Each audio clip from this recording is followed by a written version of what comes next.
Good afternoon. Welcome to the afternoon experiment. My name is Emanuel Livingston. I'm with you. We'll see for how long. But I am here right now. Let me turn this on silent. I hope everybody's doing good. I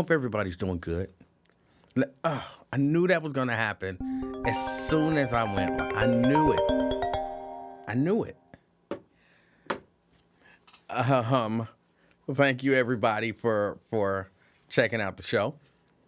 If you're new to the show, welcome. And let's get it started. Lewis Talbert, good afternoon. First out the gate. Sierra Brooks. She says she's first on Facebook. Good afternoon, Sierra. Erica Hummins representing Reading. Good afternoon. Bonita Gaines representing Roseline. Good afternoon, Bonita. And rounding out the top five, DeAndre Crosby. Good afternoon. Sierra says, what's up, everyone? But E-Man, who she's still beefing with. Why are we beefing? Why? I don't even understand it. Andrea Bustle, representing Gulf Manor. Good afternoon. Fame Rothstein says if I'm first, I'm about to wild out. I'm just a kid from Beavis. Okay. When you wasn't first, then you don't have to wild out.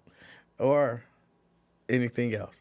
Daryl say, what up, King of Talk and my evening experience chat family. Good afternoon. Jerica, better known to many as Jerica Van. Good afternoon.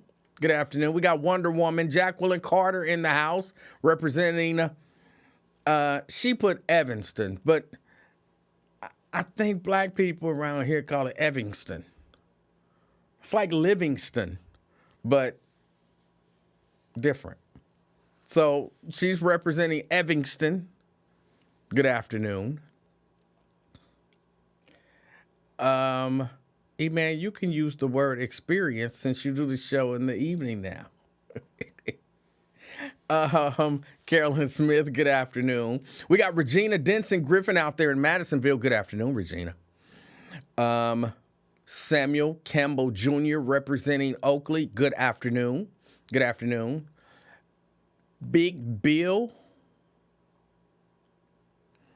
First time I've actually seen you with a nice shirt on. You a hater. That's what you are. You're a hater and a racist. We learned yesterday that is racist. So, I don't know. But good afternoon, Big Bill's Price. T. Mikey G. representing North Avondale. Good afternoon. Carolyn Smith, she says, good afternoon, all. Well, good afternoon to you as well. Good afternoon. Steban Speed in the house representing Westwood. Good afternoon. We got Pamela Kinney in the house representing North Avondale. Good afternoon, Pamela. Good afternoon. Mike Ballard Sr. representing Woodlawn. Good afternoon, Mike. Good afternoon. Let me see. Batman in the house.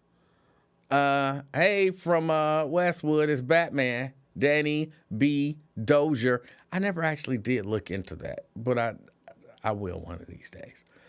Daryl says, white people are in their feelings today. He been threatened twice on Facebook. Yeah, some of them are in their feelings. And they really shouldn't be. Of course, we all know why. But we'll talk about it just a little bit in a few minutes. Edward Bentley, say what up, E? What up, E? Black Lion says, what's good, everyone? And, he says hello to me.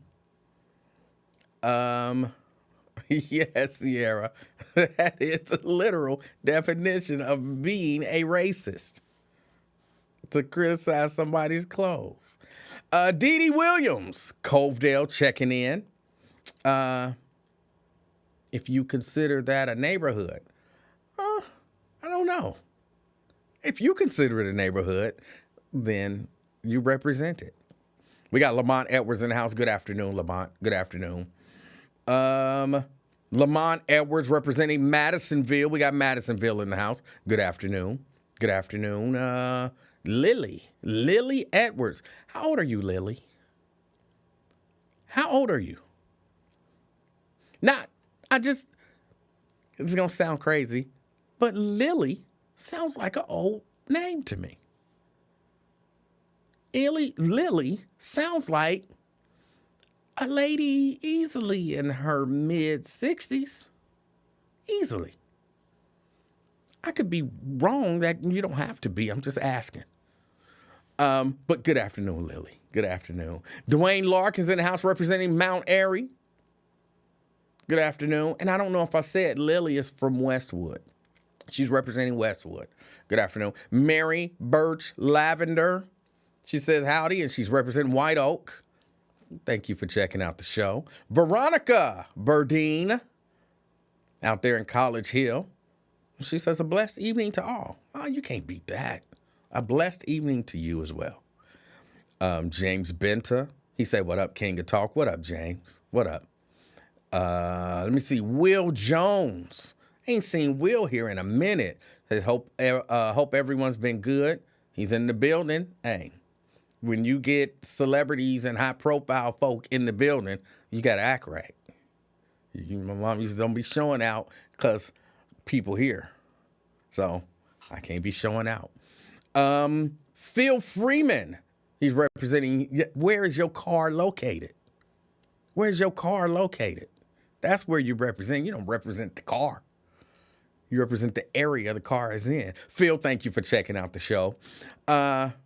Angels have descended upon us. Dina Johnson, representing Walnut Hills in the house. Good afternoon. Good afternoon, Dina. Jeffrey Williams. Good afternoon, Jeffrey Williams. Representing Pleasant Run Farms. All right. And that's it for right now. So, okay, we all know today is 9/11. I know some of y'all call it 9/11. I call it 911. It was an emergency on that day. And so, my niece is in the house. I don't know why I had to say my so many times. My niece is in the house. Chelsea, she says, hey, everyone. Hey, Chelsea, thank you for checking us out. Lily responded, I'm 77. You know my son, Robert Davis. He passed in 2015. My husband, Pastor Craig Edwards, who also passed away. Yeah, I do know you. Yeah. Okay. And 77. Yeah. So I was right. I was right. Not that there's anything wrong with 77. That's a beautiful age. If I live to be 77, I'll be happy. I'll be happy. Turned into Johnny Gill. I decided to speak from my diaphragm for a few minutes. You know, I'm working on my voice and strengthening my diaphragm and all of that kind of stuff. Logic Slayer in the house. Good afternoon. He's representing Golf Manor. Good afternoon.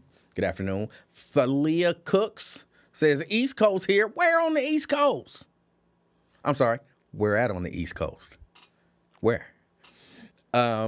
Samuel Campbell Jr. Why are they threatening HBCUs is the $1 million question. We all know most likely a white male did the act. Yeah, let's talk about that in a minute. Kim Moore Eberhardt. Good afternoon. Good afternoon. But yeah, no, Samuel brings up something that I kind of wanted to talk about a little bit. But first, I just kind of wanted to say, you know, this is September 11th. It's the anniversary of that day. And so we remember. I'm going to tell you what I remember about that day. Just a few things. I remember being on my way to work, you know, really when everything went down. And I remember getting to work and, you know, Tom Joyner Morning Show was on the radio station at the time, and they were still doing bits. If you don't know what a bits are, their little comedy things.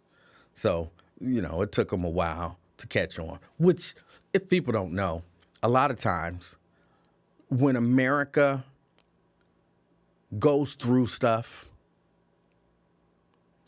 a lot of times in the black community, we might not initially respond with the same level or degree of alarm and or concern as some of our counterparts.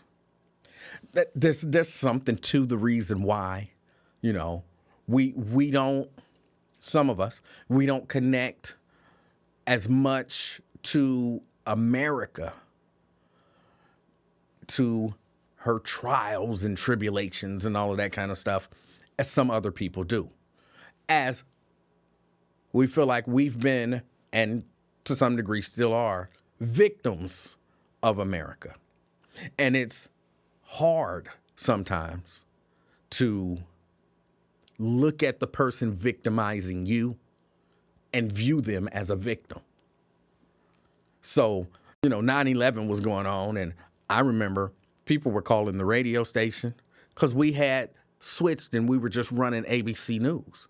But if y'all remember, I believe there was was that the day there was the mayoral primary? Curtis Fuller, I think, was it Lucan? Curtis Fuller and Charlie Lucan, not Tom Lucan, Charlie Lucan. So there was a mayoral primary, and people were calling the radio station like, hey, why are y'all running this stuff? We got a black man running for mayor. This is a distraction.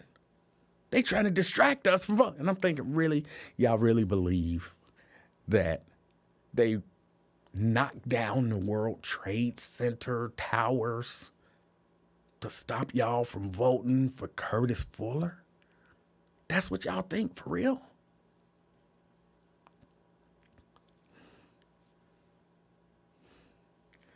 But people were really serious about it. They couldn't care less about, well, maybe let me take that back. I'm sure they cared. Just not as much as they did about that primary. And I remember trying to talk a little bit of sense, like, this is not a distraction from the Cincinnati mayoral primary. This is more than likely, this is not a distraction.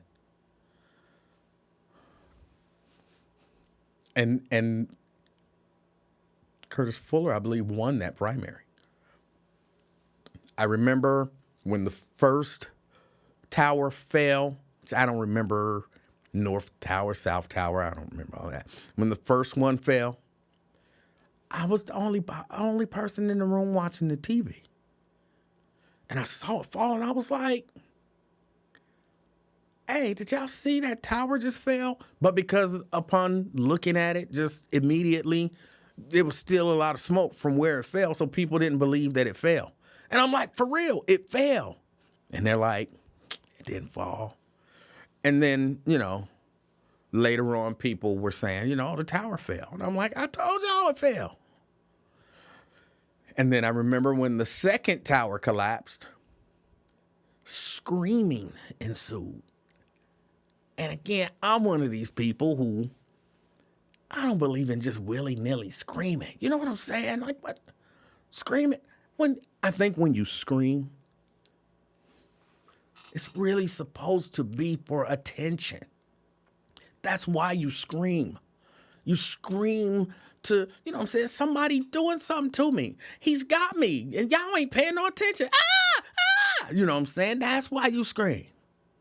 And people looking like, because it's irritating. And so people look like, who the F over there screaming? Oh, he got her, That's the reason why you scream. You don't just scream just because. And so there's somebody in the room with me, and they just bust out screaming. And I'm like, why are you screaming? Why are you screaming? Ah! Ah! What? We in this little room. Why are you screaming? You're not, And if you get their attention here, they can't help the people at the building. Don't scream. It's not helping anybody. But of course, I try to temper my response, stuff like that. And I was just like, because, you want to be sensitive to people. And the most sensitive thing that I could say was, what the fuck you screaming for? And, she's, the building fell, the building fell. I'm like, I can see it. But what is screaming gonna do? And then she walked out the room and she was mad at me. But I was trying to be sensitive. I was trying. So yeah, I remember, that's what I remember about September 11th. And then of course, the aftermath, and everything was shut down, and nobody was going anywhere because the terrorists was gonna hit. Oh, you can't go to the store. People were going to the store, but big gatherings. Nobody wanted to have a big gathering because the terrorist was gonna get you. Nobody wanted to have a small gathering because the terrorist was gonna get you.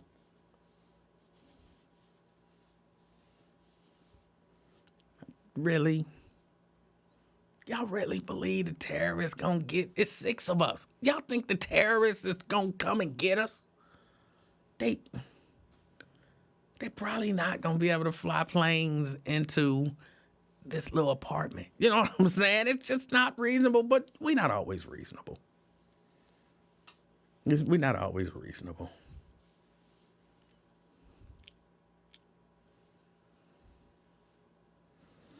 Steban said it was something we never seen before. I go, okay, I'll give you that. But Scream? Scream? I don't know. And I would even get, oh my God. That's shock. You're shocked. Like, oh my God, can you believe this? Like that's reasonable. But just, what good is that gonna do? Like, really? You in Cincinnati.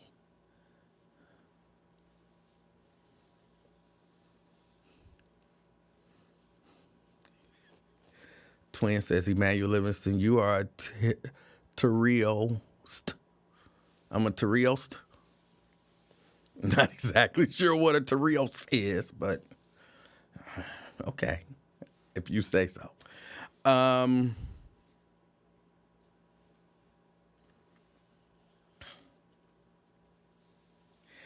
But yeah, no, that's what I remember about September 11th.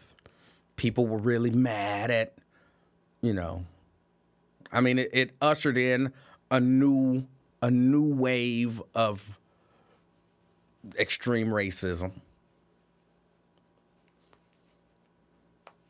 So yeah, that's my memories. That's my memories. But a lot of people died on that day. First, I just want to be clear. I still don't believe the story about the Let's Roll and the people who blew, supposedly, allegedly crashed a plane in Pennsylvania. I don't believe that story. I remember I was watching the news because, we had multiple things on, and there was a report. I think it was Channel 9 reported, like, oh, a plane landed somewhere. And I think they even had video. If I remember, they even had video. And then next thing you know, oh, no, that plane didn't land. It was over Pennsylvania. And then the passengers took it over and crashed it into the ground. Like, I don't believe that story. I still don't believe that story. I think it's much more likely that they shot that plane down. But what do I know? I actually still believe this is not a popular opinion, but it's my opinion. And I don't have anything to back it up. It's just my opinion. If Bush and Cheney wasn't directly involved, which I believe the government was involved. But even if the government wasn't directly involved, they knew. I believe they knew ahead of time. But I really do believe it was, Mary, an inside job. I really do believe that. Now, believe it or not, that doesn't necessarily mean that Osama bin Laden didn't have something to do with it. He might have been working with the government. He might have been working with the government, with the blessings of the government. There was a lot of shady stuff that went on during them Bush years. Bush and Cheney, it was a lot of shady stuff that went on.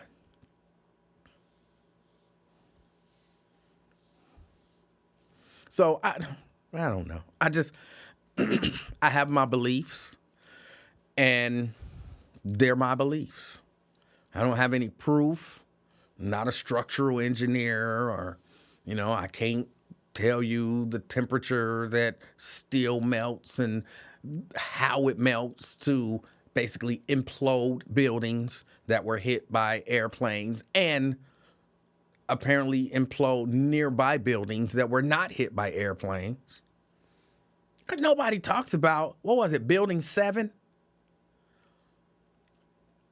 Which was a very important building.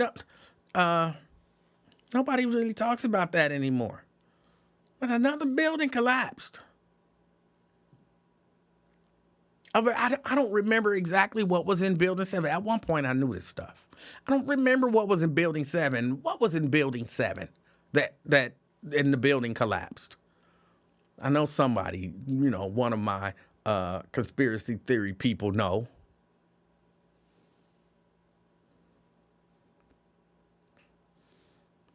So what? It said, oh, my two big brothers collapsed. I just don't want to live anymore. And then it just collapsed just because. That's not reasonable. That's not reasonable. But maybe there was some other something that happened that I'm not aware of. I wasn't there. But no,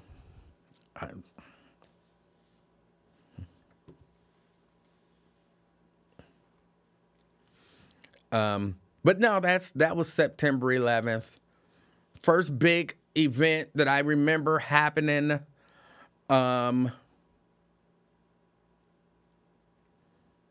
First big event that I remember happening after that was Monday Night Raw. Because, Vince McMahon was not going to be refunding no tickets. And, he tried to couch it as, we're not going to let the terrorists win. We're going to have Monday Night Raw. But really, if I cancel, then people going to have to get their money back. And I don't want to get them people their money back. So the show goes on.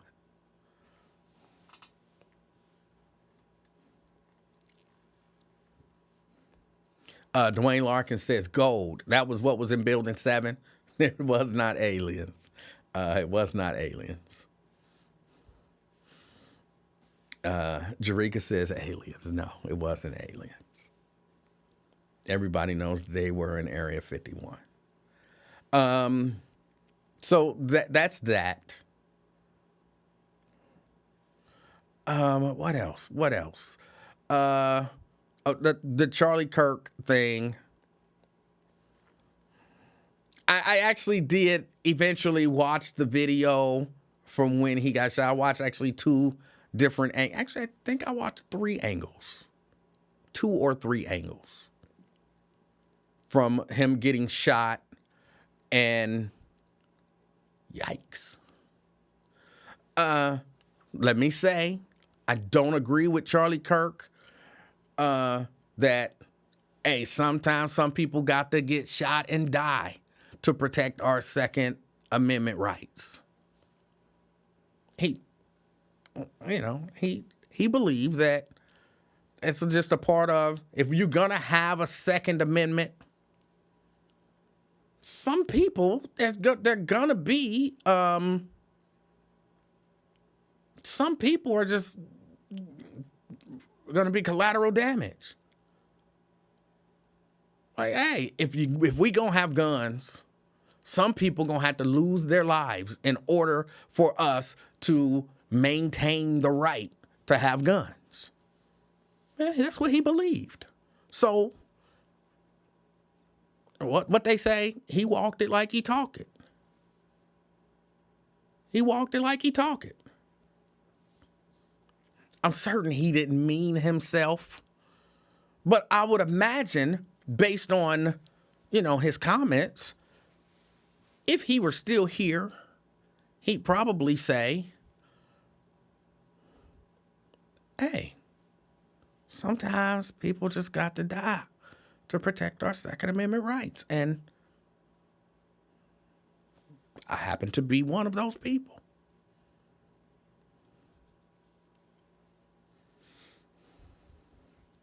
So, but no, there's a lot of people that, as the young people say, they big mad. It's a lot of people that's really mad about Charlie Kirk being shot. And again, I have to be honest. I don't believe people should kill people. I believe, there is a natural order to things. And if you're defending yourself, it's okay. But just because, oh, that dude's a racist, let me kill him. That dude says stuff I don't like, let me kill him. I don't believe in that. I really don't. I promise y'all, I do not believe in that. So it's terrible that someone made the decision to kill that man. That's the truth. Now, I'm not sitting here crying and stuff because I think racism is equally terrible. I mean, based on the things that he says and the things that he kind of puts out there, or that he, I guess, used to put out there, I would imagine a lot of people were victimized and some lives were lost behind his ideology. So, I don't know. I'm not happy that the man is dead. I'm not. He got kids, and them kids don't have a father now, and that's terrible. But when I went to sleep last night, I wasn't thinking about Charlie Kirk.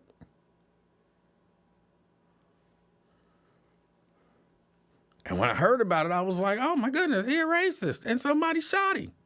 Nobody should be shooting people for their views, but he is a racist.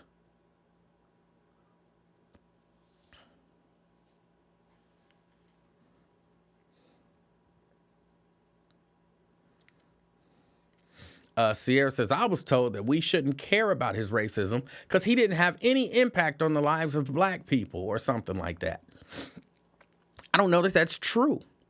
I think he had a lot of influence over policies and things that are affecting a whole lot of black people, in particular, apparently a whole lot of black women who are losing jobs. So I don't know that I agree with that. When you got the ear of the president and the Republican Party who controls Congress, like both houses, who control the Supreme Court, when you have the ear of the entire government, you got influence. So, yeah, I reject that. And yeah, like somebody said, and now they're threatening black college campuses. Why are you threatening black college campuses?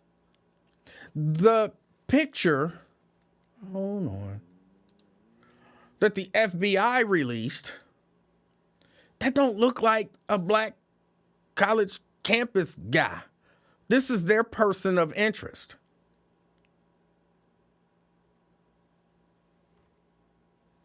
Don't look like somebody that you would find just chilling on a black college campus. I mean, you can see all kind of people on black college campuses, but I wouldn't say that he's representative of black college life.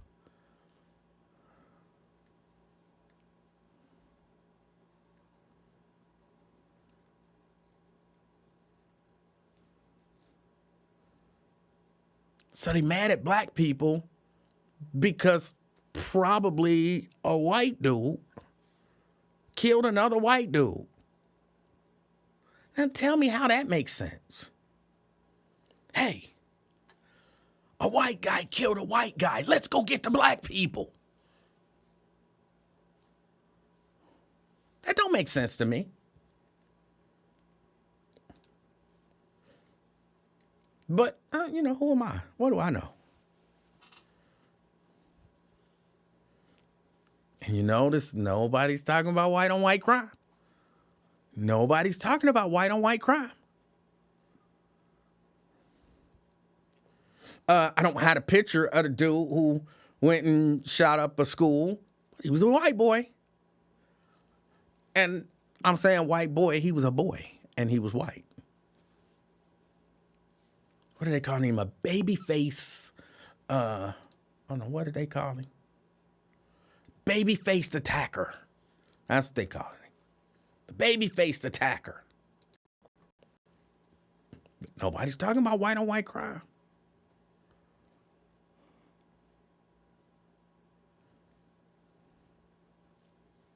Because that's not real. That's different. It's different, Emanuel, and you know it's different. It's different, and you know it's different.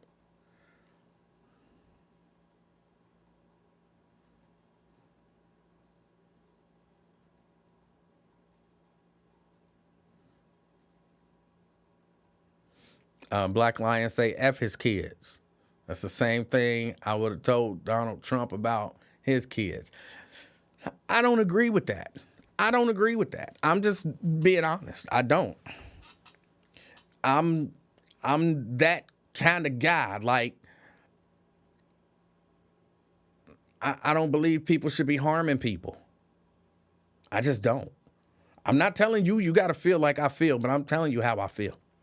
I don't believe people should be harming people.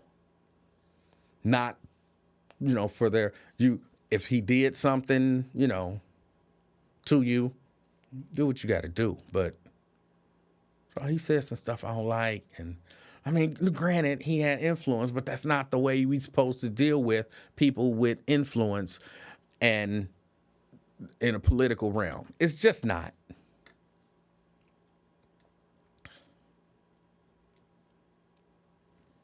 Tanika says he was a blatant racist. Good riddance. I agree he was a blatant racist. I'm not sad that he's not here anymore. I'm just not agreeing with the way he was taken out. Like if he would have, had some sort of a heart condition and passed away, then I would be like, hey, I'm glad he's not here, But I'm not happy with somebody taking his life. Honestly, I'm not.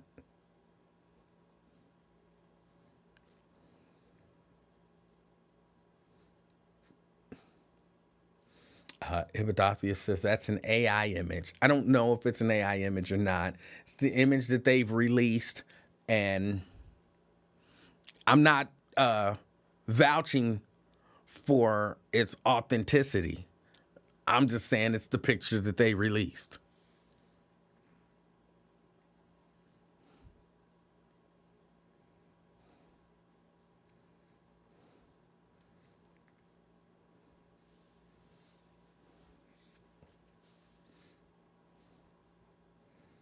But yeah, no, man, white on white crime.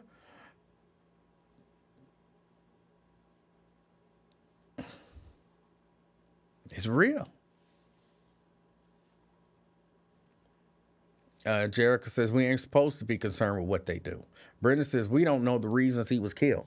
Well, I'm not speaking to the reasons that he was killed. I'm speaking of the fact that, dude was out in the open and somebody fired a shot and killed him. That's not really the way you're supposed to do that. Like, whoever the person was that did it, I don't think that they were in any immediate mortal danger from him. So maybe, which even then I still don't necessarily agree. But maybe if they come out and like, hey, Charlie Kirk did some bad stuff to my family and my kids, and he did this and did that, and he was threatening to do more, and so I had to take him out. That seemed a little far-fetched, though, for real.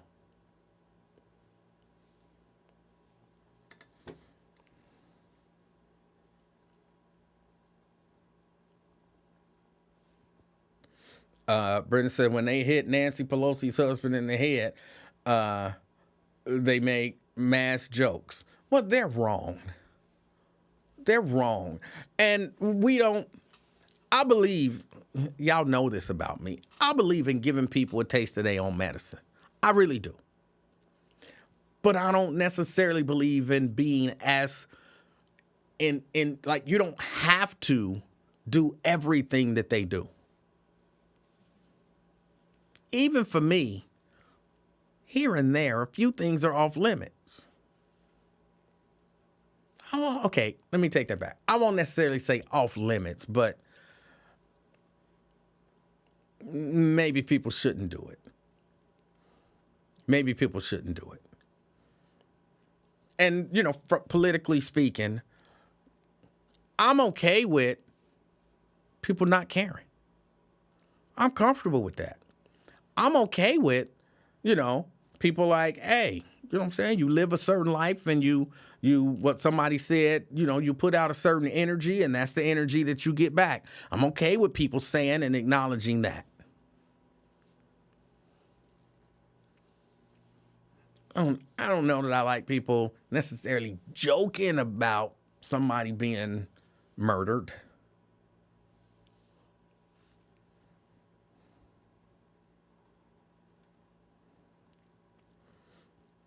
Ron Tucker says, I watched a lot of his debates or speeches. I can care less. You mean you couldn't care less? If you can care less, that means you care. Like, my level of care is here. I can care less. That means my level of care could be here. But if my level of care is here and this is the bottom, I couldn't care any less. Like, see how little I care? It can't go any further down because it's all the way at the bottom. Oh, it's here. I can care less. That means you care. I couldn't care less is the term. I don't know why that bothers me as much as it does, because I feel like people should know that. It only makes sense. But let me not get off on that anymore. So really what he's saying is I couldn't care less, really. I didn't wish death on the man, but best believe he reiterated it. You mean you couldn't care less? Oh, that hurts my spirit. I don't know why. Something about that hurts my spirit.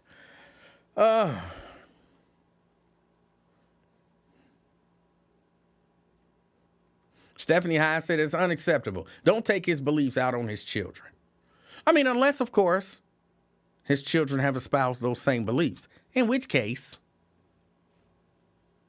hey, you a racist, your wife a racist, and your kids are racist. F all y'all, But I have no evidence that his children have espoused any of that. Well, they was going to raise them that way. Well, until they get there, they get the benefit of the doubt. You would have thought that about Ronald Reagan. Like, oh, his kids is going to be just like him. But what was it? Ronald Reagan Jr. was very much against Ronald Reagan and his philosophies and policies. So you never know. You never know.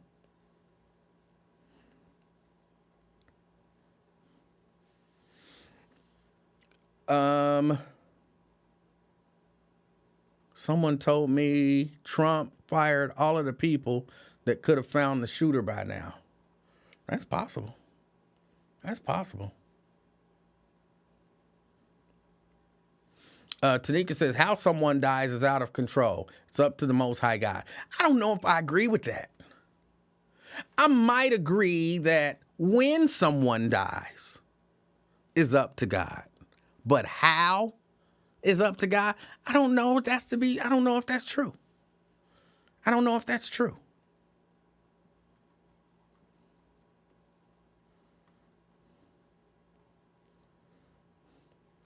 This is not looking good for our youth right now at our black colleges, any black school at this point.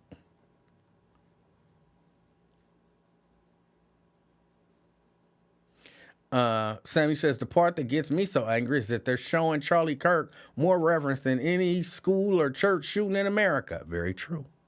Very true.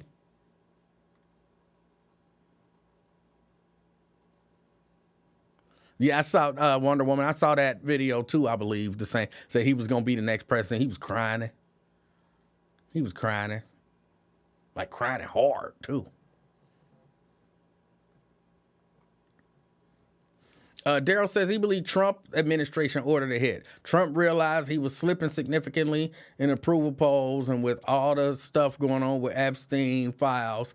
So to get young conservative voters riled up for the midterm election year, and white that killing was in the news, Congress passed a no vote on releasing the Epstein files. The vote was 51-49. You're saying, wow, that,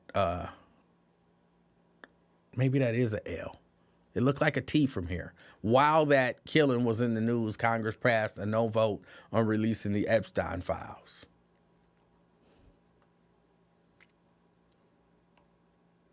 Oh, I'm far behind. Brent, I'm not reading that. I'm not reading that, Brent. Ron says, my bad. I couldn't care less. Oh, it just bothers me. Oh, Sharika's a hater. Talking about she can care less what I think with my fancy degrees and certificates. I'm trying to catch up with the Pharaoh. I got to get me a welding certificate for it's all said and done. I really do want to learn how to weld. I really do.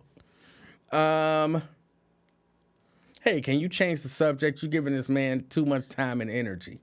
I don't agree with you. I don't agree. I'm not really giving him the time and energy. I'm talking about overall the state of America and how we process things and all that kind of stuff. So it's not giving him energy. Oh, got the phones ringing. Hold on, let me see where the phone's at. Go to the phones.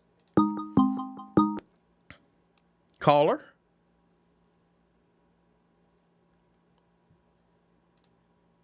Hello?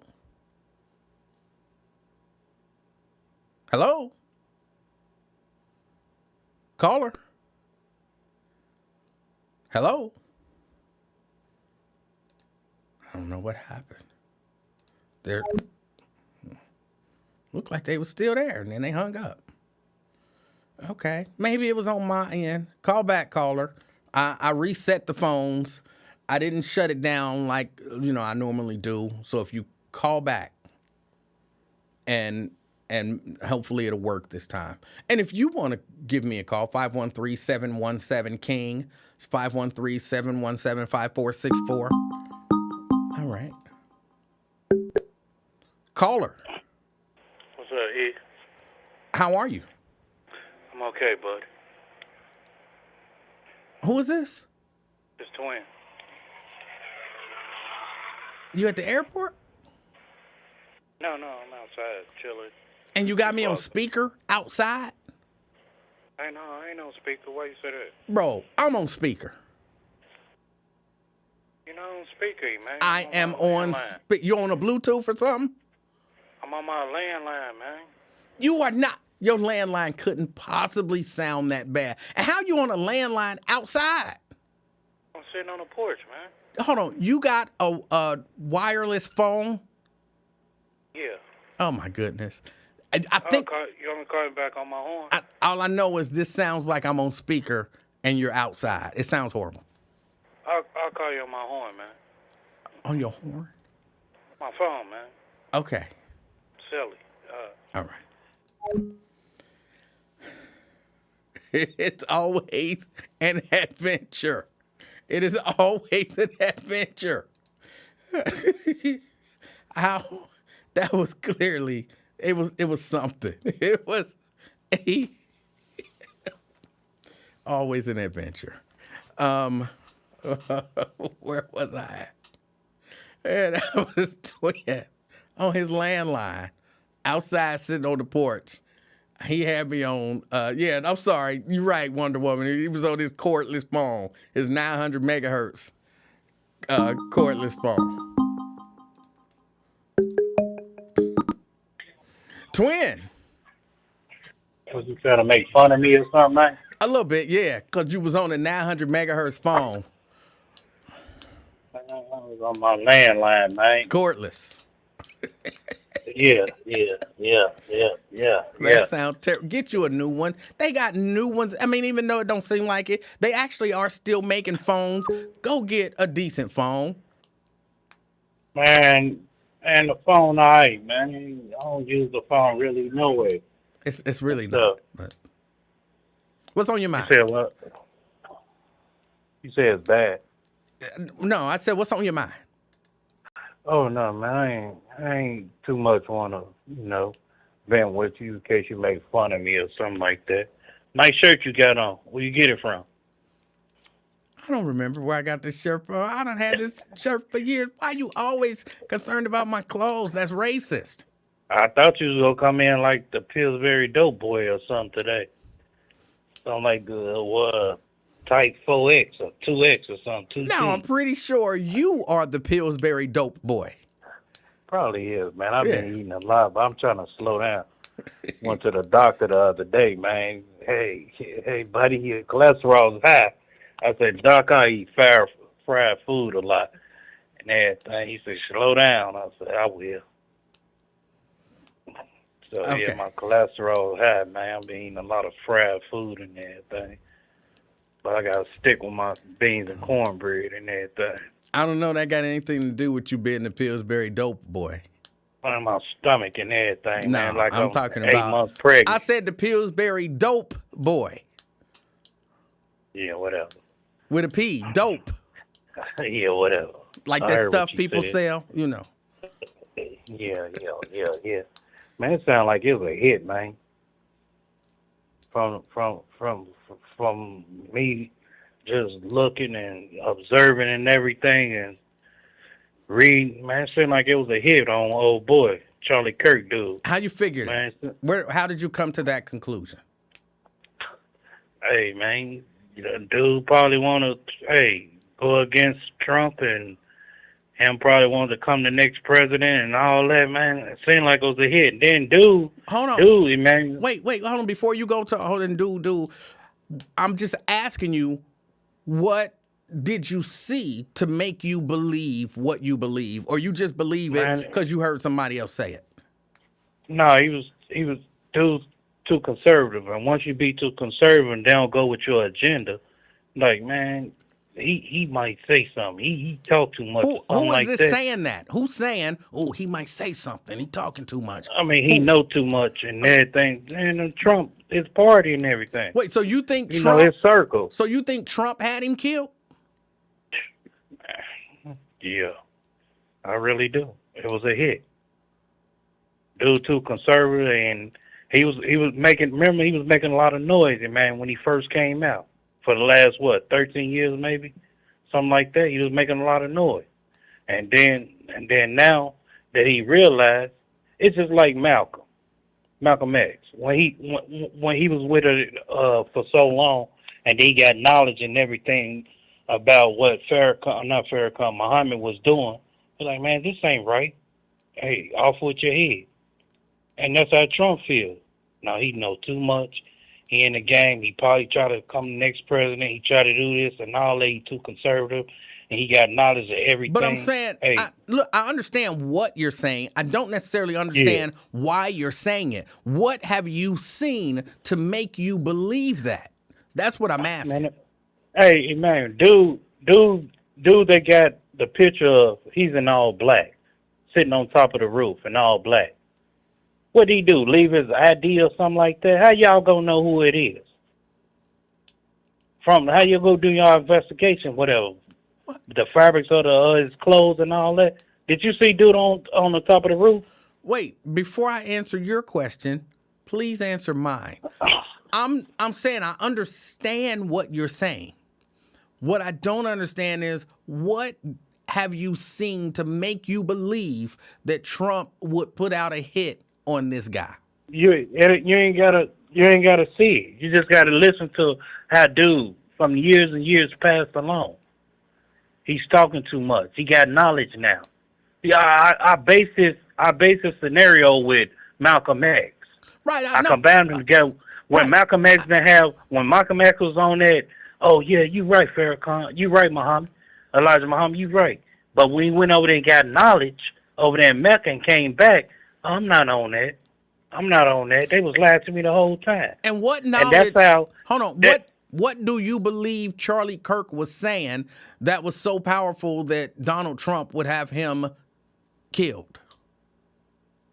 Say for instance, I'm out here killing people and everything, and I'm doing this robbing and everything. Now at my last days, I'm trying to get this organization together on the good terms. I put away my foolish ways and everything. Now Twin doing this thing right, but it's too late. Now that I got knowledge of how to do this, orchestrate this. Now, again, you keep explaining the theory. I understand the theory. I gotta break it down to dummy terms. Right, no, but you're not. And that's what I'm doing. No, yes, I am. All I'm asking you is, you said he got some new knowledge. What knowledge did he get? What did he say that you saw that? I believe, Emanuel, to be honest, I believe he was kicking that dumb stuff off, spitting that bogus, not conservative thinking, like the what you call it, the mega or whatever Trump wanted to think and all them wanted to think. Hey, I gotta think like them. But when he realized, like, man, this is bogus. I'm doing this the wrong way. Then before he died, somebody asked him a Christian question, a church question, or something like that. If I'm not mistaken. And when he got knowledge of everything, what he need to bring to the table, he was flipping on them. What did He's a conservative. All I'm asking you is, what do you believe he was saying that went afoul? I think he was gonna bring. I think he was gonna flip the strip. I think he was gonna bring a positive knowledge to whatever event he hit, whatever community college or whatever auditorium he hit or something. He was gonna be a positive knowledge. They say, no, you go be on our mega stuff, or if not, we go execute you. And that's what it was, a hit. That's a hit, man. Regardless of anybody, look, that's a hit. Twin. And that's that. Twin. Come on, man. What's up? I'm gonna only ask it one more time. What did you hear? What part you didn't understand? You haven't said anything that he actually said. You just keep explaining the theory. Hold on. Let me be clear. I understand your theory is he was MAGA, but then he went somewhere and he got some new knowledge. He was making a good knowledge. He was on MAGA on dummy terms with them. He was speaking their knowledge, speaking what they was forecasting out here. And he said, I can't speak this no more. I'm about to speak my own language in a good way. What did he say? No, you're not. No, what did he say in a good way? What have you heard him say that was different than what he's been saying? Didn't I just explain it to you? What's the part you don't understand? I understand the theory. Listen here, man. Listen here, clown. Listen here. Look, listen here, man. Oh my You're God. the straight clown. When he went there, just like Malcolm X, we went over there, he was speaking there, this, and white man, this, and all that. But when he got knowledge from Mecca and came back to converse, they all put your head. I understand the theory. This is about the 12th What part time. you don't understand then? I'm combining both of I know what you're doing. man. What I'm at, look, when Malcolm came back, since that's who you want to compare, Malcolm was not saying the same stuff. Malcolm was not aligned with Elijah Muhammad and the Nation At first of he Islam. was, though, right? Right, but when he came back, he came back, he flipped the strip on them. Like, hey, no. And he this said, what y'all talking about, I'm not on that. Listen. And then, listen. When Malcolm said things that didn't align with the Nation of Islam. I'm asking you, Okay. what did It Charlie don't align Kirk, with the mega so and what Trump doing. What did Charlie Kirk say that didn't align with MAGA? He was speaking. He was about to flip on him. What did he was about to bring say? in a positive note. What? Whatever. In what way? What did he say that was different than what he's been saying? 3039. He said 3039? Yeah. Oh. Yeah. Well, Appreciate that it. explains it. All right. No, it's doing something. But yeah, man, come on, man. You don't do this, man. I'm trying to tell you, put you on game, man. I know what it is. It was a hit. He went in line with their agenda, what they wanted, they want to push. Who did you hear float Trump. this theory? Man, if you just look at it, that's a hit, man. That's a hit. Dude in all black, they pointed a picture at.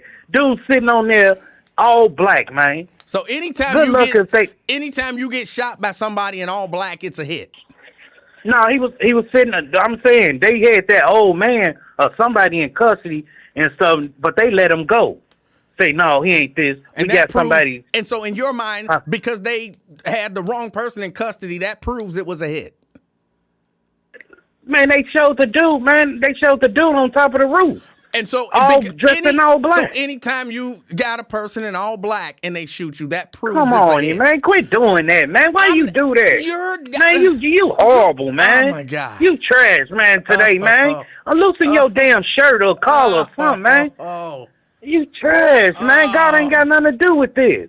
You bogus as hell today, man. My God. That's why I can't vent with your ass, because you on bullshit. You can't vent with me because I try to ask you questions to try to make what you saying You ask make the sense. same damn questions like a goddamn DMV test. Nigga, you try to vice versa. Answer the question. What did he say that was different than what he's been saying all along? That's the only question.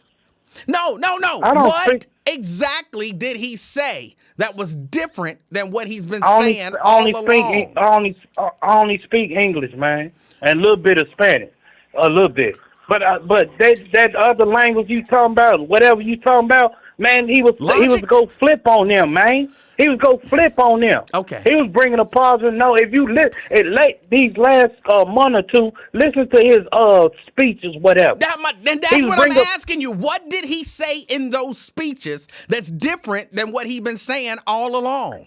What did he say? It's called open your eyes and ears and listen to his. Tell me what he said. Quit hollering, man. Raising your blood pressure for what? I'm just asking, what did he say?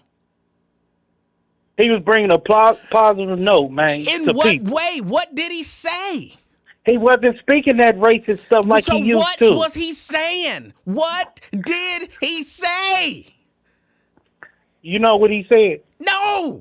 That's what I'm asking you. I'm about to tell you right now if you listen. But you don't listen. You raise your blood pressure for God ain't got nothing to do with it. 13 minutes later, tell me what he said. I'm listening. No, man. I'm gonna tell you right now. All right. He hung up. Oh, Lord. He done heard somebody's theory. It's not a difficult question. He's saying something different than what he was saying before. Okay, what is he saying? Well, but don't you understand? He was saying something different. What? Something different. What don't you understand? Oh, my God. Oh, my God.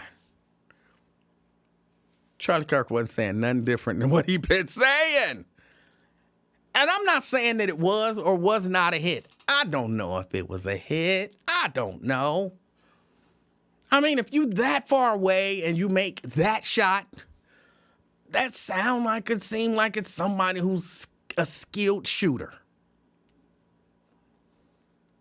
But it was a hit. I don't know if it was a hit. If you think it was a hit, I'm not arguing that it wasn't. All I'm asking is, what have you seen that points to that? That's it. Sears said, did he hang up? Yes, he hung up. Yes, he did. One might say he ran, but he would say he didn't. He just He don't do all of that question answering and logic stuff, reason. Oh, boy.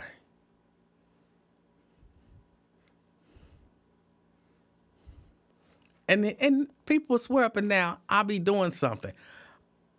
I just asked a simple question. That's it. A simple question. Oh. Okay. If you think it was a hit and you want to call me and tell me what makes you believe it was a hit, I'm open to listen. I'm open to listen. Because the truth of the matter is, I don't believe they're in any way, shape, or form above taking out one of their own. I don't believe that at all. But I don't know of any. I'm not saying it doesn't exist. I'm saying I don't know of any evidence. I did watch a video. It was a white guy, and he was watching the shooting, and he was pointing, and there was a guy who put his, that's what he had on the baseball cap. That was me tugging on the baseball cap. I think it was a dude in the white that was standing behind him on the side. And right before the shooting happened, he did something like this and tugged on his baseball cap, like a baseball sign. And then there was a dude in black, either behind him or, just off to the side or something. And again, these both happened right before the shooting. He did something, something like that. And then, boom, Charlie Kirk got hit, blood came gushing out. And see, they're not baseball players. That was a hit. Why would they do that? Why do that right before the shot got fired? And I'm like, that could just be coincidence. You know what I'm saying? You out in the field, it might be mosquitoes or gnats or something. Something fly too close to your face and you adjust your hat. A gnat land on you and, you brush yourself off. And then a shot happens.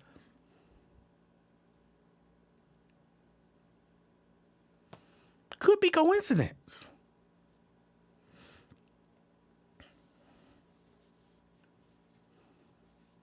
But it could have been a signal. Now's the time. Take the shot. Take the shot. Take the shot.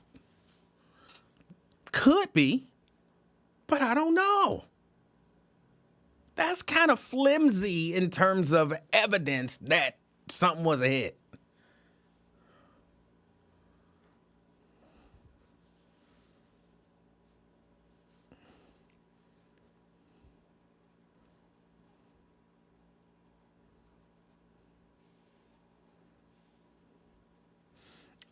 Sierra says, apparently someone in the crowd cheered. There is a video of a guy that definitely looks like he's cheering. But here's what you have to understand. Based on my understanding of these events, these ain't invited, invitation-only events. Like he would have showed up to the University of Cincinnati, put his little tent up and his little sign, prove me wrong. And, hordes of people, especially as he grew in notoriety, hordes of people would show up, some who agree with him, some who don't agree with him, and they want to prove him wrong. So you've got people on all sides. Like, I agree with some of this stuff. I don't agree with other stuff. He a racist, and I'm going to go up there and I'm going to prove him wrong. And, he's a conservative and he's so wrong and I'm going to prove it. So you have everybody on the whole political spectrum there. So, boom, he gets shot. It's reasonable possibly that somebody there like, yeah, he got shot, but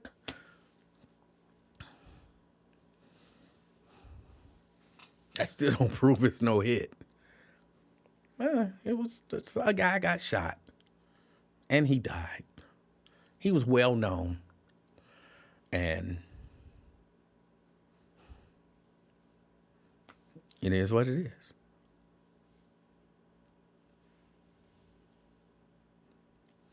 Ibadathia says if it wasn't a hit, It definitely wasn't friendly fire. Well, it definitely that seems like. And look, I've only shot a rifle a few times. Even though I'm supposed to be going down with my cousin on the ranch. Yes, he actually has a ranch. I'm supposed to be going down with my cousin on the ranch to shoot some. He got some really nice guns. Yeah, I told you, I've never shot an AR.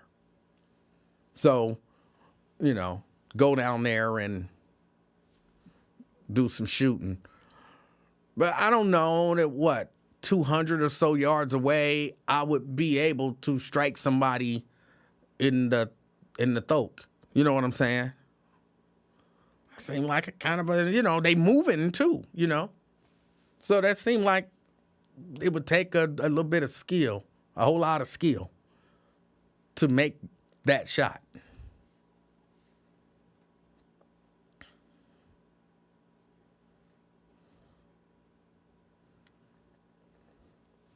But yeah, they mad. HBCUs being, locked down and put on alert and all of that kind of stuff because they're getting threats. So, and I just don't understand how you come to that conclusion based on the photograph that was released.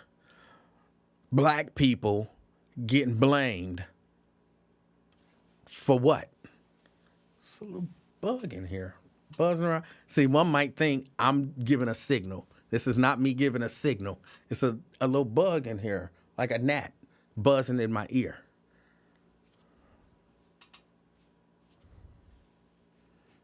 It's not a signal to do nothing.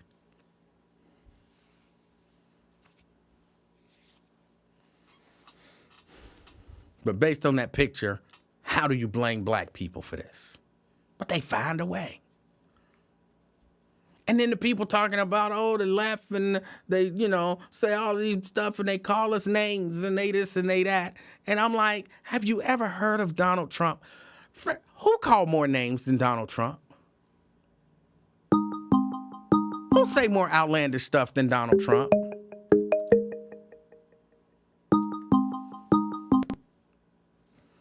CK. Hey, how you doing, Mr. Livingston? Emanuel. CK, I'm doing all right. How are you? Man, I'm glad you got on the show. I'm doing great, man. I got paid today, man, on Thursday. So you know what that means. You gonna pay some bills. You can't beat that. Yeah, it is. Come on, man. I paid the rent, so I already got that, you know what I mean? So like you said, pay that electric bill. Pay that phone bill. That's it. All you really got now is electric and phone. Nigga ain't got a water bill no more.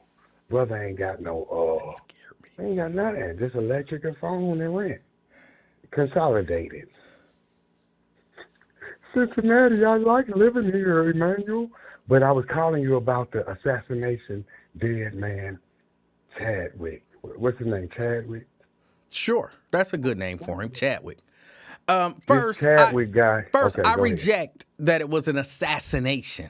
It was just a dude. A murder attempt. Yeah, no, it wasn't an attempt. It was a dude who got shot and he died. You said it wasn't an attempt. Why would you make light of something like that? That was a murdering attempt, right? Why would you say that? Come on, you the king of talk. Right? It wasn't an attempt. It was successful. You call it an attempt when you try to do it and it's not successful. What Aaliyah told you before she left the earth, she said, if you fail, dust yourself off and try again. So you must first try to murder somebody before you are successful at murder. Thank you, sir. So yes, it was a murder attempt. It was a successful murder attempt. Livingston, King of Talk, 0, CK, 1. All right. Well, what else? What else you got on Chadwick? Look, brother. I'm glad nobody else was injured. I thought it was a multi-shot. When they said one hitter quitter, I said he got took out by his own people. That was white on white violence at its highest form, Livingston. All right. This is what 31 years old. They done sent him back He's gone forever. Well, hold You on. Let me said- ask you this: were you aware of Chadwick before this happened? I never, I never heard of Chadwick till he was dead. I hate that part. I hate about that's the worst part about living and being alive in 2025. You don't hear about people until they die. Remember back in the day, we used to hear about them, and then they die, like Red Fox, Archie Bunker. But now you never heard of them until they gone. You know what I mean? Nipsey Hussle, Mo 3. Who is these people? Oh, they dead people. I see dead people. I see dead people. This is terrible. He's 31, Livingston. 30 freaking one. How do you feel about that age? Dying at that age by a single gunshot wound. That's terrible. It's terrible. That's what I'm trying to say. So watch your effing mouth, boy. I'm not talking to you. I'm calling him a boy. You do not disrespect families who have lost members in Chicago, sir. If you're going to speak on that as a cracker or a Caucasian, you need to be eloquent and be respectful and be like, rest in peace to those people. You don't speak down on them. You don't make light of those victims in Chicago, South Side, especially as a cracker Caucasian. Do you understand me, Livingston, King of Talk? Do you understand? I don't like that language. I know you don't, because you're the king of talk. But this is real. He don't like being dead, but he got to deal with it, don't he? Don't he? Well, I don't. Do you have to deal with it once you're dead? You don't have to deal with anything. Yeah. But Chadwick was a young man. He didn't know that he was talking about the people he hated, but the people he loved was the people that was going to take him out. They're killing their own people. How do you feel about this white on white violence at the highest level? One shot. I think it's a One shame. shot. I think it's a shame what they did to Archie Bunker.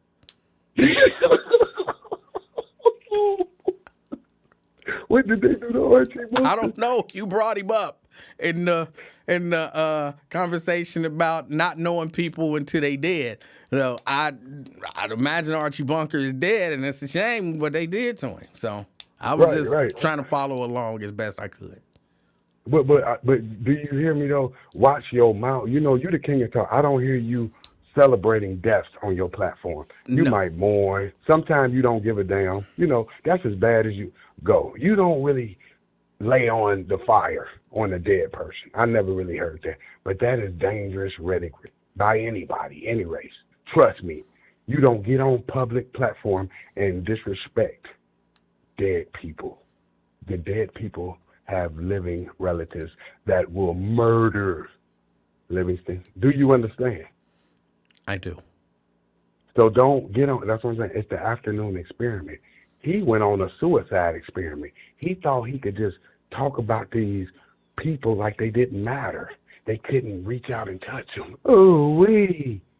But people shouldn't. People again. I'm a stick to this because it's how I feel. Right. He should be able to say all of the vile, horrible, racist, homophobic, and any other phobic that you can think of stuff, and not be shot in the throat. I don't believe that that's the way to handle stuff. Never. Listen, sir, if you're willing to commit that type of homicide, you are cuckoo for Cocoa Puffs. I would never shoot anybody, let alone a cracker. I don't believe in that, sir. I believe in again. I don't like that language. I don't like that. I mean, Caucasian. I mean, you know what I mean. Caucasian. I disrespect them because of the name calling they did over the centuries. I felt a lot of N-words, so I disrespect them every time I get. I'm sorry, it's trauma I had to deal with. Do you understand? No. Why don't you understand? And you a black man, and you went through the same racist America as me, but you ain't feel no racism. Who are you, Lil Wayne? Who said I didn't feel racism? So why don't you disrespect those that disrespected us? I thought we were talking about why I didn't understand what you were saying. Okay. But back to the point, sir. Okay. This Caucasian, let's refer to him, this Caucasian man, he was too young and too wealthy to be speaking like that. You must have compassion for those who have been victims of violence. Do you agree? I don't know. Say it again. You must have compassion for those who are victims of violence in America. To speak against those who have been victims of violence is putting your life in danger, sir. Maybe. It ain't no maybe he's gone, sir. Tell his mother that. Tell his freaking kids that, man. Tell his freaking kids that. What are you gonna tell his kids? He ain't gonna say nothing, Livingston. This is how I have to deal with his death. He ain't here no more. Every death I have to deal with, I'm still here. I'm still here, Livingston. I don't talk like him. You see, every time you hear me on a public platform, what you hear me saying? I'm praying for your family. I'm praying for Wyatt family. I'm praying for the commenters. I keep myself out of the line of fire. You should do the same, Livingston.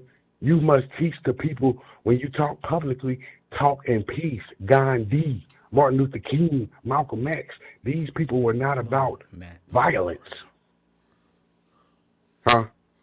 Nothing. I just said it's a little gnat flying around here, and I keep seeing it out the corner of my eye. It's a gnat and a mosquito.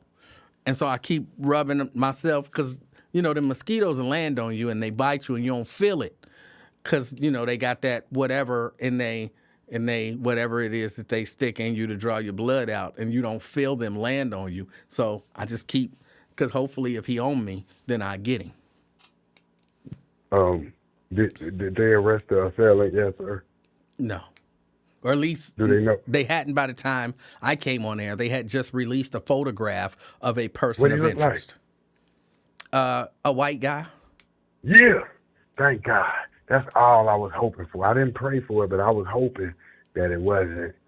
It was a Come white. on, for real. I was hoping that it But was no, a white no, person. no, no, no. Realistically speaking, there was no doubt in my mind before the picture was released or anything that it was a white guy who did this. This is a white guy crime. This is not a black guy crime. Like the chances of it being a black guy was like 1 in 3 billion or something like that. In my Damn, mind. hold on. Like, you said 1 there- in 3 billion. Yes. You said a lot. So you got a better chance of hitting that big ass Powerball than it being a black guy. Yes. That's what you're telling me. Yes. I like that. Yes, I there like was there that. That was is talent. almost no chance in the world that this was. So there's no even yes, it was like I would have been 100% shocked if they would have showed a picture of a black guy and said it's him. I'd have been like, they setting that brother up because ain't no way that was the case. How a black man dressed in all black with a rifle gonna get up on a building? You know what I'm saying? In that environment, like, come on, it's just not gonna happen. So yeah.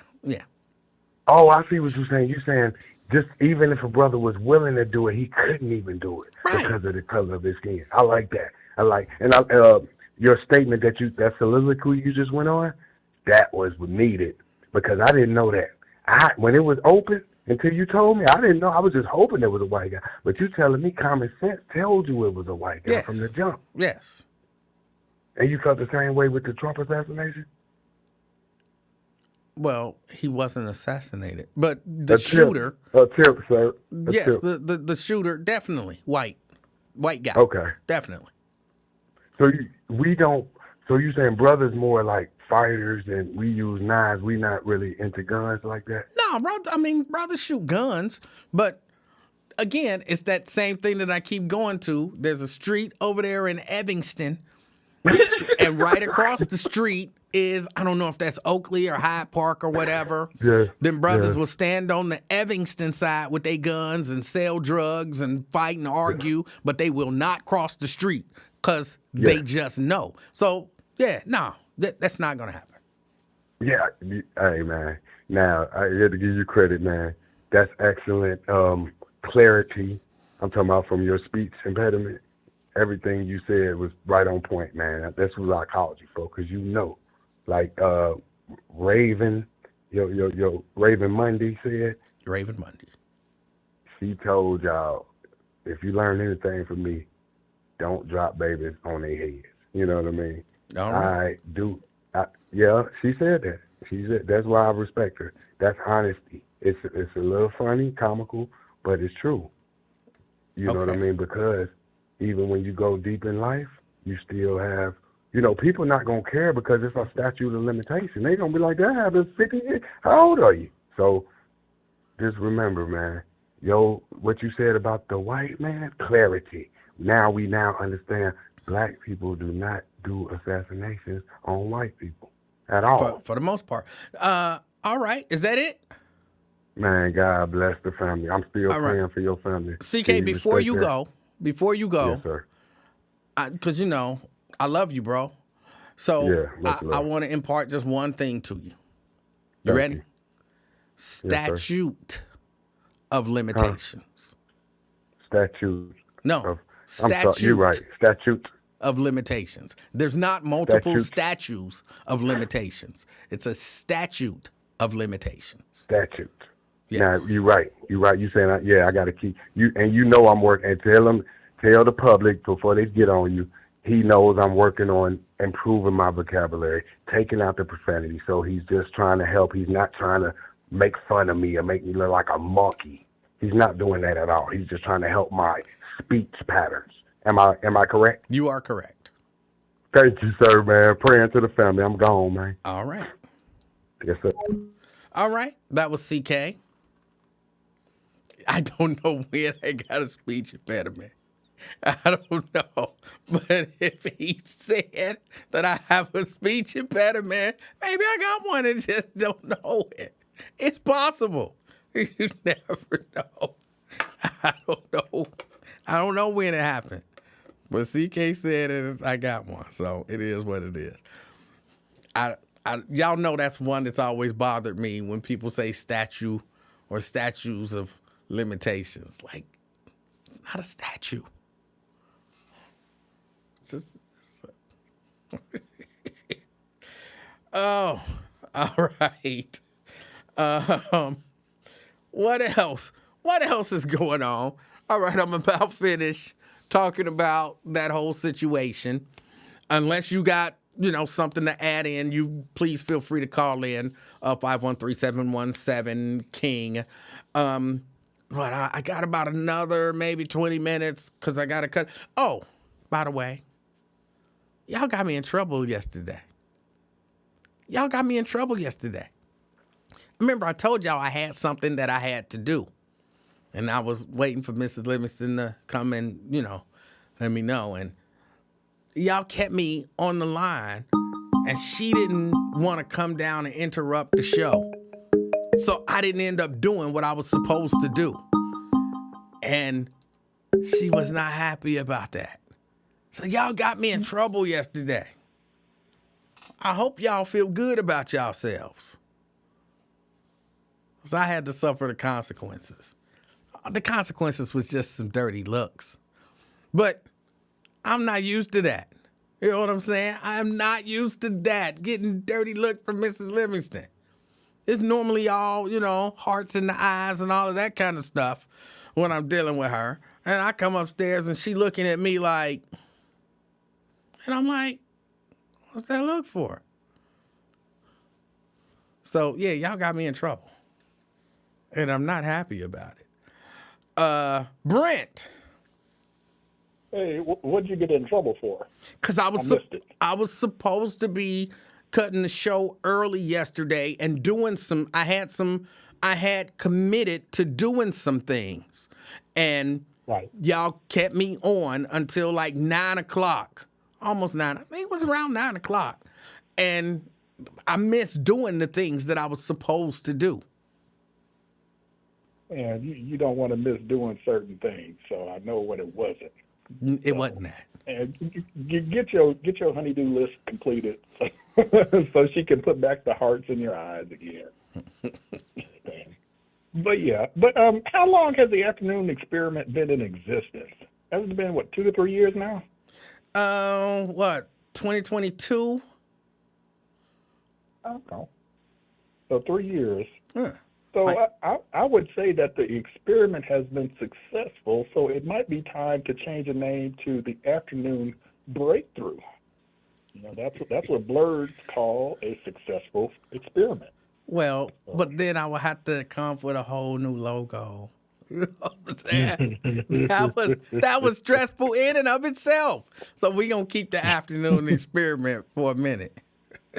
All right. Hey, just no problem. You could take it under advisement and then file it in the trash. Yes. That's cool. All right. Charlie was a hero to most. You wouldn't say it, but I'll say it. With the majority of them folks, he was a hero to most. But straight up racist, that sucker was simple and plain. And failed college dropout with poor grades who wound up hitting a lick because he could speak halfway decent and found some multimillionaire and billionaire benefactors that set him up at that Turning Point USA. So he was willing to say everything that he said with his full chest, even though he would misconstrue the data and statistics, to meet his narrative. But oh well. And you see, he always went after college students who were just now learning things, as opposed to him having all of his rehearsed lines. So, but yeah. But I want to elaborate on second trimester twins theory, because I think I understood what he was trying to say. All right. That Charlie Kirk was, he didn't say he did flip the scrimps. He said he was finna flip the scrimps. So he was about to do a whole changeover, and they had to stop him, before he did it. But to add another conspiracy, what if the shooter was, Trump administration, or someone affiliated with it? What if they intended to just wing Charlie in the ear or someplace like that, and the dude was just off? Now they're trying to scramble and say, okay, what we gonna do, and let's find this guy, and they're saying the guy they're looking for did it, but they don't know, just like the other two guys. So he's the alleged shooter. He's a person of interest. Person of interest. There we go. And the gun that they found could be the weapon, or it couldn't be. They got to confirm that with ballistics or fingerprints, or however they're gonna do that. So yeah, because I remember, was it when you were on or someone was on, and they were saying they got the guy, and I was like, okay, and then they're like, oh no, they got another guy. And it's like, oh man. But yeah, so it, for you feel for the parent, for the wife and the kids, but the wife knew how he got down. Now, whether she agreed with it or not, I don't know, because I never seen her, wouldn't know what to look for.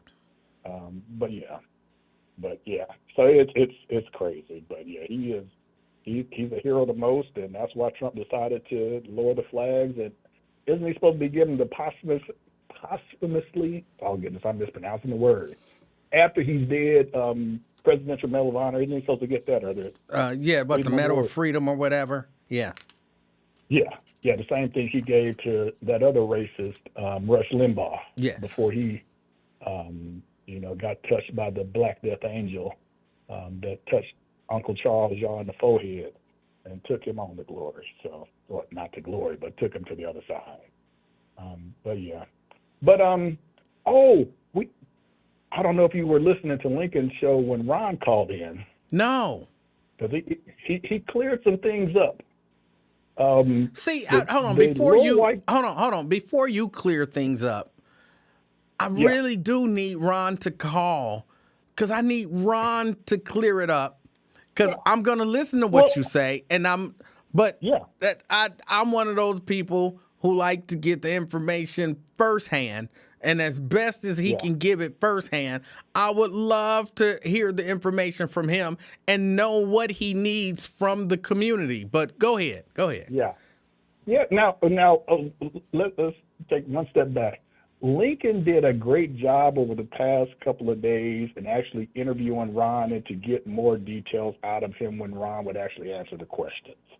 So, it wasn't, wearing the mayor interviews where he's tossing softballs and blocking and everything. He was asking some good and legitimate questions, even though Lincoln was expecting video, and all he got was a police report, which, you can put anything on a police report. Police report is just that now if it's found out to be inaccurate or looking to defraud, you can be charged with misdemeanor. But today he said that, well, first let's get the big thing. The whole thing is, who is Haman? Because he was calling me Haman. Clearly, We you're didn't Haman. know. Yes, but we didn't know the reference. He said I knew the reference, and I didn't know the reference outside of the oracle, the wise man, Paul Heyman, E.C. Paulie Dangerously. That's the only Heyman I knew. I thought he was talking about, ain't his name Paul Heyman, the boxing promoter? Al Heyman. I thought he was talking about Al Heyman. Okay, no, he was not talking about either one. Oh. He was talking about a Bible character by the name of Haman, Haman, in the book of Esther. So apparently, I don't know the whole story and how involved, but apparently Haman was trying to set up Esther or something like that, or set up the children of Israel, and I guess in that set of scriptures is, what God meant for bad, or what the devil meant for bad, God meant for good, testimony line that people use. So that's why he was calling me Haman. And I'm like, okay, that's strange. If you don't list me as a Bible character, list someone who is more recognizable, and just don't assume that, I'm an encyclopedia on the Bible. And if he just said it was Bible, and once he finally said it, I was like, oh, this is who he's talking about. So oh well. But number two. Wait. But still, yeah. help me understand the reference. So he's saying that you set him up to see bad happen to him? I think he was saying, and he'll have to confirm this, I think he was saying that me calling in to recount the story that he told about him getting knocked out was to make him look bad, but by me calling in, that's when the lieutenant was listening to the Lincoln show, heard about that they had closed Ron's case, and then the police lieutenant called Ron and said, yes, it needs to be reopened, which is, man, to put all that together, that sounds like some Ron logic and everything. So from my standpoint, it was just jokes. You know that. It was just jokes because he decided to mention me. And when you don't mention me, I don't mention you. I just keep it moving. Okay. Unless you have some incorrect information that I needed to clear up. But the second point is that he did not he doesn't know if he got knocked out by the snow bunny. He said he doesn't know who knocked him out. So it could have been a snow bunny, but he said he engaged with the snow bunny, which I don't know what that means. So something happened, but ultimately, yes, he did get, allegedly, I'm going to say allegedly, he did get beat up by a group, and the white girl was apparently the ringleader. Or, she's a person of interest that they need to be looking for. Wait, here's my questions. Because I've heard portions of the story twice. And it changed each time, but yeah. But it's helped me follow along. So he was downtown the night of one of the nights of the festival. What, on Fountain Square, right? Penny Ford. Yeah. And Penny Ford apparently performed or was there at the very least. He was speaking to her. Yeah. Something happened, and he got into a verbal altercation with a young Caucasian female. Am I good so far? He was backstage or behind the stage, and some white female and some black teens were hassling a homeless guy or an unhoused guy. Okay. That's how it's changed a little bit. But yeah. And he was taken up for the homeless guy? Yes. And trying to play peacemaker. And so that's when the young white female said something, and he said she was acting like a B word or something of those natures. Something along those lines. Yeah, called her a UNITY. Yeah. And she probably turned around and said, who are you calling a B? Yeah, she didn't take kindly to that. So she confronted him. Did they argue, or did she just socking? Don't know. Okay. Don't know. Well, he claims that she didn't sock him, but he says he don't remember. So Well, okay. I'm still going where she caught him with a right cross, or no, one of the Mike Tyson from Punch Out uppercuts. You know, one of them uppercuts, and all your whole bar is gone, and you on the ground. You know, And Will that Max. look, that sounds somewhat reasonable. I've never been knocked out before, but I've known people who got knocked out, and they don't remember what led up to it sometimes. So, like, and we say, you know, she knocked him out of his senses or something like that, and so. Yeah, maybe see how that's possible. Yeah, she hit him so hard he lost his senses and he don't remember exactly what happened. But eventually they had to take him to the hospital because, you know, potentially. No, I don't think he went to the hospital. He said he was having trouble breathing, but I don't think he ever went to the hospital. He did a report 3 days later. Right. No, I could have sworn that I heard a portion of the story that the ambulance had to come and they took him to the hospital. I thought, honestly, I heard him say that. Okay. Well, yeah, it's been 3 or 4 different versions. I may not have heard, you know, the different iterations of it, but yeah.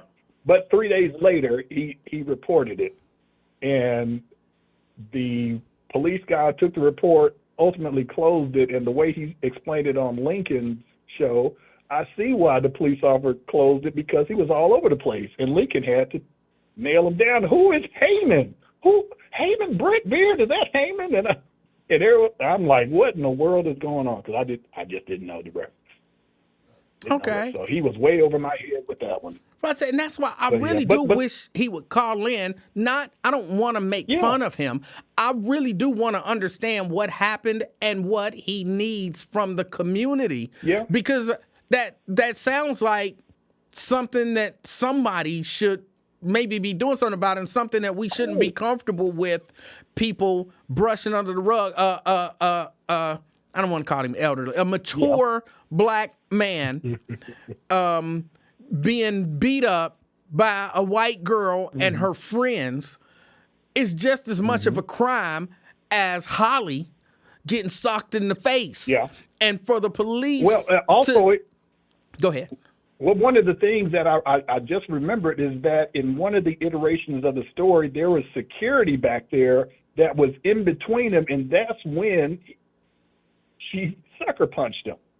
When it's almost like a wrestler, how the referee get between you, you punch over the top of him. That's the way I imagine it.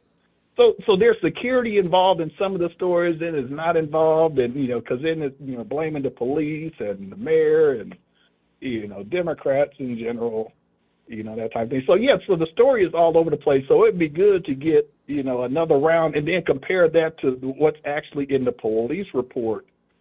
Because I'm sure that story may be a little bit different just based on his remembrances. Because I genuinely believe, and especially the fact that he went and filed a police report, police maybe need to be held accountable for their inaction. So Holly can get knocked out and all hell break loose and Cincinnati ain't safe. Yeah.